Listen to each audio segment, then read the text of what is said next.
Sid Roth here. Welcome to my world, where it's naturally supernatural. My guest was brain dead for 11 hours. Went to heaven.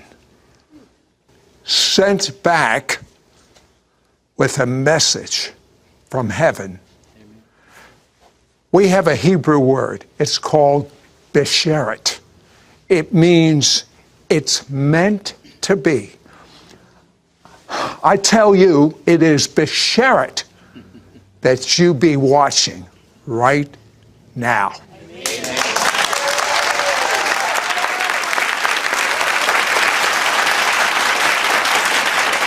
Now, my guest, I've just gotten to really know over the last day. He's a retired pilot. You put in a lot of hours flying. How many hours? Well, just over 20,000. Just over 20,000. He was not a believer in the Messiah. His wife was a believer. Is it fair to say that your God was things, Things? Yes, Sid, and I'm ashamed to admit it. I mean, I lived what I thought was the quintessential American-Canadian dream of a successful career, successful businesses. And yet, I would wake up in the middle of the night and I'd have this yearning inside of me. And I foolishly interpreted that as meaning I needed a faster plane, a bigger car, a larger boat. Yeah, but one day, again, he's his own God, so to speak. He wakes up and something unusual. His arms and his legs are numb. He gets diagnosed with a disease, frankly, I've never heard. Is it Guillain-Barré? It's Guillain-Barré. Guillain, close. And if I understand this right, this is life-threatening, and you could end up paralyzed, but actually, if you don't get treatment right away, which you did not, what did they tell you to expect? Well, it's often fatal, and Guillain-Barré is the deterioration of the myelin sheath on your brainstem. And it's similar to if you strip the insulation from an electrical cord, and all the signals from your brain become pain and interrupted. And I went from being a guy that flew jets and raced cars to someone completely dependent on nurses and my wife, who is a nurse, for my care. You told me the pain was so bad that you had pain when you blinked your eyebrow. I actually trained myself to blink one eye at a time. Because of the pain. Every blink of my eye was pain. Not just in my eyes, but throughout my whole body. My whole nervous system had been interrupted by this incredible, debilitating disease. And all of a sudden, the pain gets so bad that you take a whole bottle of pain medicine. I mean, but didn't you realize that could be fatal? You know, Sid, it was a gradual thing, and yet to give me some semblance of normalcy, some ability to sleep 2 or 3 hours a night, I began to take more of the medication than I should have. And I was trying to get up the energy to get out of the truck and inspect the field that I was trying to sell. And I saw a vial of prescription medication. I should have known. All I was consumed with was stopping the pain. As I took the last of the medication that evening, and I'm facing the setting sun. For some reason, I didn't plan it that way. All of a sudden, my feet began to burn as though they were in fire. My hands and fingertips started to burn, and as that burning sensation made its way up my body and in my arms toward my chest, I knew that I had done something truly catastrophic. And it was then that I said the first 3 of the 6 words that I believe are responsible for me being here today, along with the prayers of my family. And in that last instant in my consciousness, I looked at the setting sun and I raised my hand, and I remember it was shaking violently. I cried out, God, forgive me. Forgive me. I cried out from a part of me that I didn't even know existed. Not out of fear. I'd faced death a couple of times as a pilot. Never flinched. But I had this overwhelming sense in those last nanoseconds of my life that I had wasted this beautiful life that the Creator had given me. And I had never honored Him for that life. And I was just trying to express my sorrow for not having led a better life. After that prayer, which is half of the prayer that got you back, what do you remember? And suddenly I became aware that the horrific pain that I had endured for all those years since the onslaught of the Guillain-Barré was gone. I felt more alive than I had ever felt before. And the pain was gone. I felt so great, I slid out of the truck. I walk about 15 feet away, and I'm feeling as though a heavy, wet overcoat has been taken off from me, and all the pain has gone with it.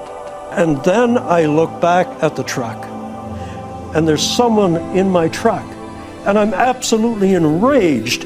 Who would dare get in my truck? And not only that, he's sleeping on the steering wheel. The moment when I realized that the guy in the truck was me was truly earth-shattering. The next thing that happened, you're flying, but there's no airplane. Finally, I'm saving on fuel.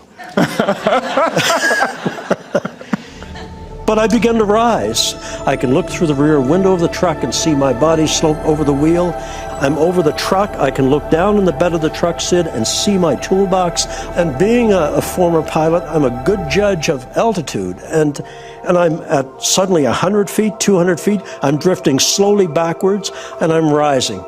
I'm rising, and I am terrified. I can look out over the countryside. I'll tell you what, hold that thought.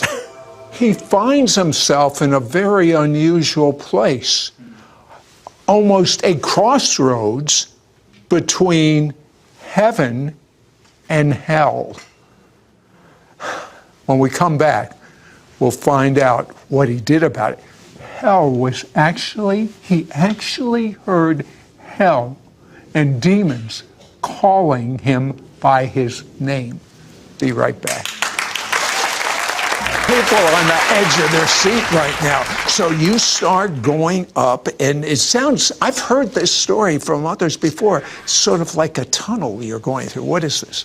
When I got to about 1,200 feet, I tilted my head back, and this beautiful golden circle appeared in the sky. And then the center filled with gold. It opened, and suddenly it was as though I had put all the thrusters on the jet engines. I went zipping into this tunnel of light, which I'm sure many people have heard of. And I'm traveling at tremendous speed. I'm leaning back at about 45 degrees. I have incredible sensation of speed, but typically you feel the wind in your face. There was no wind, and there was no rushing noise of the sound of travel, and no jet engines.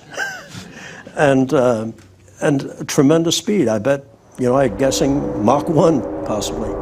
And within a very quick period of time, I recognize that there's a brilliant light at the end of this tunnel. I come to it. It's covered in mist.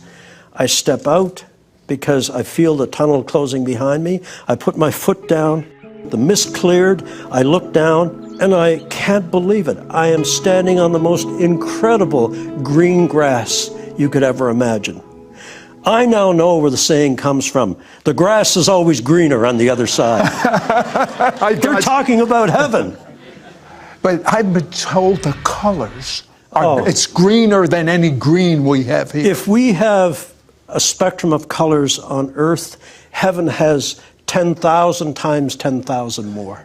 It is a feast for the eyes. Okay, but then you see some darkness. I look up from that beautiful grass that radiated light from underneath my feet, And there's as though a dividing line, a median, has been drawn in front of me. To the right, there's this beautiful mist-colored field. The mist is laying over it. We pilots call it ground effect. There's beautiful flowers showing through it. But then to the left of that line, Sid, it was so different, because that beautiful green grass went from green to brown to scorched to black and then dropped off in a crevasse. And I stepped forward and looked down into this coal blackness. And then I saw something like a dim light at the bottom, like a light of fire, red fire. And suddenly I heard the strangest sound, like two massive iron doors opening and screeching on hinges that had not been used in a long time. And suddenly emerging from those doors was the most hideous creature you could ever imagine. Hollywood could never duplicate what I saw. So I'm looking, I see this thing coming out, and suddenly I'm assailed by this horrific smell that comes out of that pit. An odor of death and decay, and of things long dead, things that should never see the light of day. And it gazed up at me, and when its fiery eyes looked at me, it started to make its way up the wall of that pit. But its body, Sid, was formed of like a rolling mass of dark cloud with a face on it. And I heard the most horrific things. Something screaming within the body of this creature. And then what absolutely horrified me was I heard my name being called. This creature knew me. It knew me. And it was coming for me. And I was terrified. I mean, I'd love to tell you I stood there and wanted to do battle. I was terrified. And it reared up out of that pit over me. And the most hideous face imaginable, massive in its size, snarled at me. And there was this feeling of an anticipation of glee, that it couldn't wait to get its claws on me. And I was so horrified, I turned from the darkness toward the light. We are creatures of the light. And I automatically turned toward the light. And when I did, I sensed this creature, its breath on the back of my neck, the stench of its breath, and I felt a sharp claw move down my back. And it was at that point, remember I said, there are 6 words and the prayers of my family that make it possible for me to be here today. And the first 3 words I cried out in the truck, God forgive me. In my absolute terror, and I had no reason to expect any help from God, I turned myself toward that mist with that creature breathing up my back, and I lifted both hands and I cried out, God, help me, help me. And Sid, instantly, 3 stars appeared in that mist, like distant points of light, but coming rapidly toward me. And I focused on them to keep my mind off what was snarling behind me, because I could hear the saliva from its jaws dropping on the ground behind me. And I concentrated on those lights. They came so rapidly, Sid, incredible speed. My pilot instincts took over. I was afraid they were going to make too fast a landing, but they did a beautiful job. They took form. They were angels. As they approached me, this beautiful light flooded over me, went beyond me and struck that creature. And when the light of the angel struck the creature, it scrambled back down in that hole like a rat running for cover. God had heard the cry of someone that had never turned to him in his life. When we come back, I want Jim to share about what Jesus, as well as the angels, have. Transferable, sticky love. I've never heard about sticky love. Have you? You know, there is so much that this man experienced. But when I was reading about your experience, I was reading the chapter on sticky love. Tell me about that. The sticky love of God. Yeah. The angels came forward and they spoke to me through thought transference. And as they put their wing around me and held me close, I felt so safe and protected. And I reached out to touch the angel's arm. And Sid, when I did, I felt I had been impolite in doing that. And so I pulled my hand back. And when I did, the light of the angel's body clung to my hand till I got it back about 6 to 10 inches and then let go and went into its body. And that's why I tell people every chance I get, the love of God is sticky. It wants to cling to you. And you told me that God was in process of replacing all your selfishness, all your greed, all your lust for love. Explain that. I don't think a human soul, a soul or spirit can go through this experience and not be profoundly changed. And I feel as though I have been truly born again. Not only have I come back from the grave, my soul has come back from despair. My spirit has found God again. And I will be eternally grateful. Tell me about the Hall of Knowledge. Heaven, you have to suspend all that you've been taught about physics and gravity and time and linear space and spatial references. They simply do not exist in heaven. But I was shown the holy city. I mean, these incredible buildings of light, not hewn from stone, Sid, but hewn from blocks of light that exuded this warmth and love. And I saw the halls of knowledge, the halls of music, the halls of learning, the halls of everything that you wanted to learn about the mysteries of God. And then they showed me the nursery. The nursery, Sid.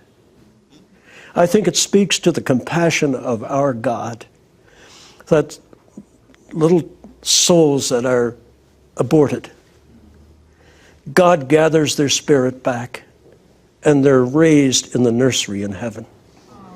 Tell me about the size of your book of life.